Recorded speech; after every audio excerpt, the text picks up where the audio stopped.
I'd like to tell you about the strangest secret in the world.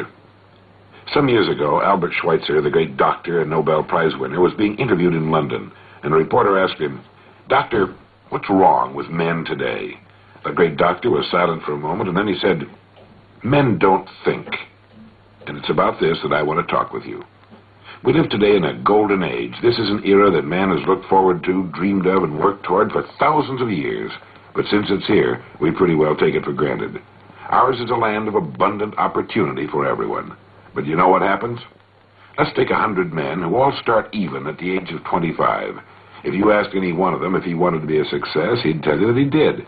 And you'd notice that he was eager toward life. There was a certain sparkle to his eye, an erectness to his carriage, and life seemed like a pretty interesting adventure to him. But by the time these 100 men reach the age of 65, only 5 will have made the grade. Only 5 are successful. When we say only 5% achieve success, we have to define success, and here's the definition. Success is the progressive realization of a worthy ideal. If a man is working toward a predetermined goal and knows where he's going, that man is a success. If he's not doing that, he's a failure. Success is the progressive realization of a worthy ideal. Rollo May, the distinguished psychiatrist, wrote a wonderful book called Man's Search for Himself. And in this book he says, the opposite of courage in our society is not cowardice, it's conformity. A survey was made one time that covered a lot of men, working men, and these men were asked, "Why do you work? Why do you get up in the morning?" 19 out of 20 had no idea. They simply said, everyone goes to work in the morning, and that's the reason they do it, because everyone else is doing it. And there you have the trouble today. It's conformity. People acting like everyone else without knowing why, without knowing where they're going. Now, we learn to read by the time we're 7. We learn to make a living by the time we're 25. Usually, by that time, we're not only earning a living, we're supporting a family. And yet, by the time they're 65, the great majority hasn't learned how to become financially independent in the richest land that has ever been known. Why? They conform. They're acting like the wrong percentage group, the 95% who don't succeed. Why do these people conform? Well, let's get back to our definition of success. Who succeeds? The only man who succeeds is the man who is progressively realizing a worthy ideal. He's the man who says, I'm going to become this, and then begins to work toward that goal. He succeeds because he knows where he's going. Think of a ship leaving a harbor, and think of it with a complete voyage all mapped out and planned. The captain and crew know exactly where the ship is going and how long it will take. It has a definite goal, and it will reach that goal. Now let's take another ship, just like the first, only let's not put a crew on it, or a captain at the helm. Let's give it no aiming point, no goal, no destination. We just start the engines and let it go. I think you'll agree with me that if it gets out of the harbor at all, it will wind up on some deserted beach, a derelict. It can't go anyplace because it has no destination and no guidance. And it's the same with a human being. I'll tell you who the successful people are. A success is the school teacher who's teaching school because that's what he or she wanted to do. The success is the woman who's a wife and mother because she wanted to become a wife and mother and is doing a great job of it. The success is the man who runs the corner gas station because that's what he wants to do. The success is the successful salesman who wants to become a top-notch salesman and grow and build with his organization. A success is anyone who is doing deliberately a predetermined job because that's what he decided to do deliberately. But only 1 out of 20 does that. That's why today there really isn't any competition unless we make it for ourselves. Instead of competing, all we have to do is create. For 20 years, I looked for the key which would determine what would happen to a human being. Was there a key, I wanted to know, which would make the future a promise that we could foretell to a large extent? Was there a key that could guarantee a person's becoming successful if he only knew about it and knew how to use it? Well, there is such a key, and I've found it. Here's the key to success, and the key to failure. We become what we think about. Now let me say that again. We become what we think about. Throughout all history, the great wise men and teachers, philosophers and prophets have disagreed with one another on many different things. It's only on this one point that they're in complete and unanimous agreement. Buddha said, all we are is what we've thought about.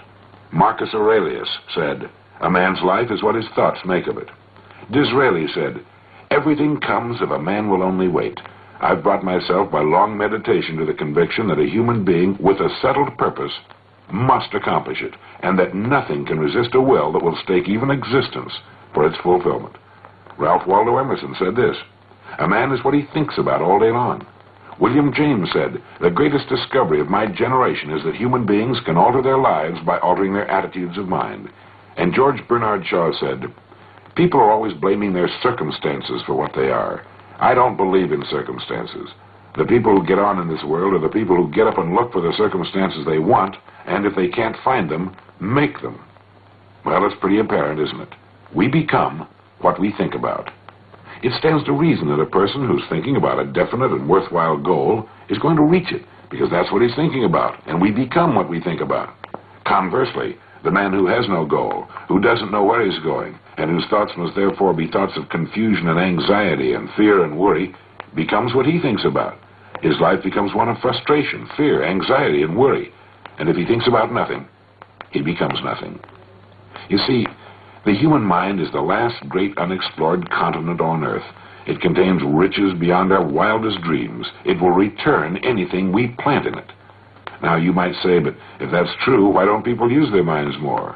Why don't they till their fertile mental soil? We have the answer to that, too. Our mind comes as standard equipment at birth. It's free, and things that are given to us for nothing we place little value upon. Things that we pay money for, we value. The paradox is that exactly the reverse is true. Everything that's really worthwhile in life came to us free. Our minds, our souls, our bodies, our hopes, our dreams, our ambitions, our intelligence, our love of our families and children and friends. All these priceless possessions are free. But the things that cost us money are actually very cheap and can be replaced at any time. A good man can be completely wiped out and make another fortune. He can do that several times. Even if our homes burn down, we can rebuild them. But the things we got for nothing, the really valuable possessions, we can never replace. The human mind isn't used merely because we take it for granted. It can do any kind of a job we assign to it, but generally speaking, we use it for little jobs instead of big important ones. Universities tell us that most of us are operating on about 10% of our abilities. Decide now, what is it you want?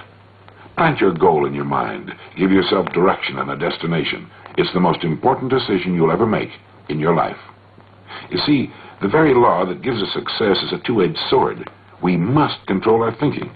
The same rule that can lead a man to a life of success, wealth, happiness, and all the things he's dreamed of for himself and his family, that very same law can lead him into the gutter. It's all in how he uses it, for good or bad. This is the strangest secret in the world. In fact, it's so simple that in our seemingly complicated world, it's difficult for an adult to understand that all he needs is a purpose and faith. Above all, don't worry. Worry brings fear, and fear is crippling. The only thing that can cause you to worry is trying to do it all yourself. Know that all you have to do is hold your goal before you. Everything else will take care of itself. Remember also to keep calm and cheerful. Don't let petty things annoy you and get you off course. Prosperity is founded upon a law of mutual exchange. Any person who contributes to prosperity must prosper in turn himself. Sometimes the return will not come from those you serve, but it must come to you from someplace, for that's the law.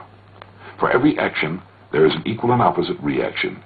There are no exceptions to a law. You can drive down any street in America, and from your car estimate the service that's being rendered by the people living on that street. Had you ever thought of this yardstick before? It's interesting. Once this law is fully understood, any thinking person can tell his own fortune. If he wants more, he must be of more service to those from whom he receives his return.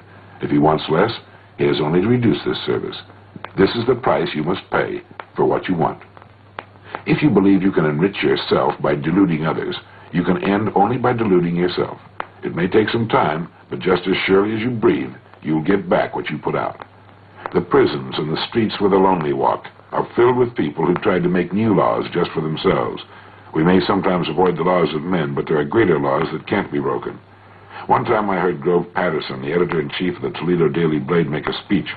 And as he concluded his speech, he said something that I've never forgotten. He said, "My years in the newspaper business have convinced me of several things. Among them, that people are basically good, and that we came from someplace, and we're going someplace. So we should make our time here an exciting adventure. The architect of the universe didn't build a stairway leading nowhere."